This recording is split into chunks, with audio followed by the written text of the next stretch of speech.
اعوذ باللہ من الشیطان الرجیم بسم اللہ الرحمن الرحیم۔ اللہ تبارک و تعالی کے نام سے شروع جو بڑا مہربان اور نہایت رحم کرنے والا ہے۔ پیارے دوستو، اللہ تبارک و تعالی نے انسان کو سب سے خوبصورت اور احسن شکل پر تخلیق فرمایا، اور تخلیق انسانی اللہ تبارک و تعالی کی قدرت کے بے شمار جلوے اور نشانیاں ہیں۔ اللہ تبارک و تعالی نے انسانی جسم کو بنا کر اسے روح سے منور اور روشن کیا اور جسم کے اندر جان داخل کی، اور جب تک یہ روح انسانی جسم کے اندر ہے، جب تک انسان زندہ ہے، جب یہ روح انسانی جسم سے نکل جائے گی تب انسان مر جاتا ہے۔ ایسا جب ہوتا ہے جب انسان کی عمر ختم ہو جاتی ہے۔ پیارے دوستو، آپ جانتے ہیں کہ انسان ایسے بھی زندگی جیتا ہے، وہ روز مرتا ہے اور روز جیتا ہے۔ پیارے دوستو، آج کی ویڈیو میں ہم اسی زندگی اور موت کے بارے میں بتائیں گے کہ کس طرح انسان روز جیتا اور کس طرح مرتا ہے۔ اور آپ جانتے ہیں کہ جب انسان سوتا ہے تو اس کی روح کہاں چلی جاتی ہے، اور جو انسان خواب کے اندر دیکھتا ہے کیا وہ جھوٹ ہوتا ہے یا سچ،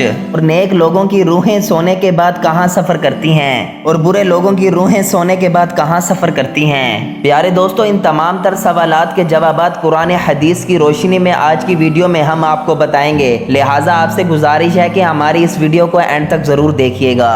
پیارے دوستو، روح کی تخلیق اللہ تبارک و تعالی کے حکم سے ہوئی۔ روح امر ربی ہے۔ اس طرح دنیا میں انسانی جسم کا لباس کپڑے ہیں، اسی طرح اللہ تبارک و تعالی نے روح کا لباس انسانی جسم کو بنایا ہے۔ اسی طرح جب جسم سے روح نکل جاتی ہے تو تب جسم بیکار ہو جاتا ہے۔ پیارے دوستو، روح دو طرح کی ہوتی ہے، ایک نیک جو نیک عمل کرتی ہے، اور دوسری بدکار اور گناہ گار روح جو کہ برے عمل کرتی ہے۔ انسان کو جو بھی خواب آتے ہیں، جب وہ خواب میں جہاں کہیں بھی جاتا ہے، اس میں انسان کی سوچ اور اعمال کا دخل ہوتا ہے۔ اگر نیک روح ہو تو اسے خواب ہی نیک آتے ہیں، اور اسے خواب کے اندر نیک لوگوں کی زیارت ہوتی ہے، جیسے کہ حضور اکرم صلی اللہ علیہ وآلہ وسلم کا دیدار ہونا، یا صحابہ کرام کا یا اولیاء کرام کا زیارت کا نصیب ہونا۔ اور اسی طرح نیک روح جب خواب میں کہیں سفر کرتی ہے اور اس کا خواب بھی نیک ہوتا ہے اور وہ خواب میں نیک چیزوں کو دیکھتی ہے، اور جو بدکار روح ہوتی ہے وہ برے لوگوں کی طرح مائل ہوتی ہے، ایسے روح پر شیطان کا قبضہ ہوتا ہے۔ ایسے لوگوں کو جو بھی خواب آتے ہیں وہ شیطانی ہوتے ہیں، اور ایسے لوگوں کے خواب قابل قبول نہیں ہوتے۔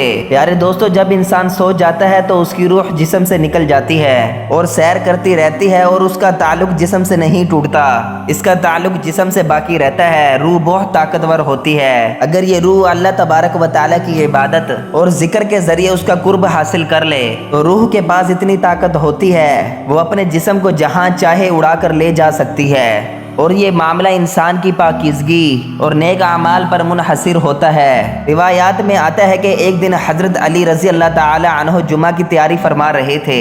جب خطبہ شروع ہوا تو حضرت علی رضی اللہ تعالی عنہ نے روح کے بارے میں بیان کرنا شروع کیا، اور اسی دوران ایک شخص کھڑا ہوا اور آپ رضی اللہ تعالی عنہ سے پوچھنے لگا، اے علی المرتضیٰ شیر خدا رضی اللہ تعالی عنہ، کہ جب انسان سو جاتا ہے تو انسان کی روح کہاں چلی جاتی ہے؟ کیا روح جسم سے جدا ہو جاتی ہے؟ تو پھر حضرت علی رضی اللہ تعالی عنہ نے ارشاد فرمایا کہ تمہارے جسم اور سب انسانوں کے جسم میں اللہ تبارک و تعالی نے جو روح ڈالی ہے یہ 3 حصوں میں تقسیم ہے۔ روح کا پہلا حصہ انسان کے جسم میں ہی رہتا ہے، اور روح کا دوسرا حصہ انسان کے جسم کے باہر یعنی عالم برزخ میں اس کو دیکھ رہا ہوتا ہے، اور روح کا تیسرا حصہ انسانی جسم سے اس وقت جدا ہوتا ہے جب انسان سو جاتا ہے۔ اور اگر انسان نیک اور اللہ تبارک و تعالی کا فرما بردار ہو تو اس کی روح ایک ایسے عالم میں چلی جاتی ہے جہاں اللہ تبارک و تعالی نے جنات انسانی روحوں کے مابین ایک رستہ بنایا ہے۔ یہ نیک روح جب اس مقام تک پہنچتی ہے تو تب انسان کو خواب آنے لگ جاتے ہیں۔ وہاں پر روح وہ سب کچھ دیکھتی ہے جو آگے دنیا میں ہونے والا ہوتا ہے، اور اگر انسان گناہ گار اور اللہ تبارک و تعالی کا نافرمان ہو تو ایسے انسان کی روح اس کے جسم میں ہی قید ہوتی ہے، اور اسے خواب میں نیک روح کی طرح کچھ بھی دکھائی نہیں دیتا۔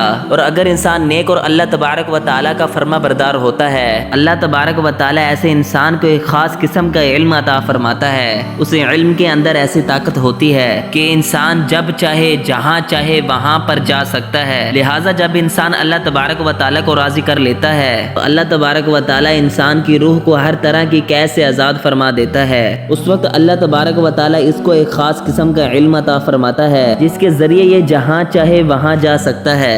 پیارے دوستو، حقیقت یہ ہے کہ کہ انسان کے خوابوں کا، اور روح کا تعلق انسان کے اعمال کے ساتھ ہے۔ تو اگر انسان کی سوچ اچھی ہو تو اسے اچھے خواب آتے ہیں، تو اگر انسان کی سوچ بری ہو تو اسے برے خواب آتے ہیں۔ اللہ تبارک و تعالیٰ سے دعا ہے کہ اللہ تبارک و تعالیٰ ہمیں نیک اعمال کرنے کی توفیق عطا فرمائے، اور حضور اکرم صلی اللہ علیہ وآلہ وسلم کے بتائے ہوئے طریقے پر چلنے کی توفیق عطا فرمائے۔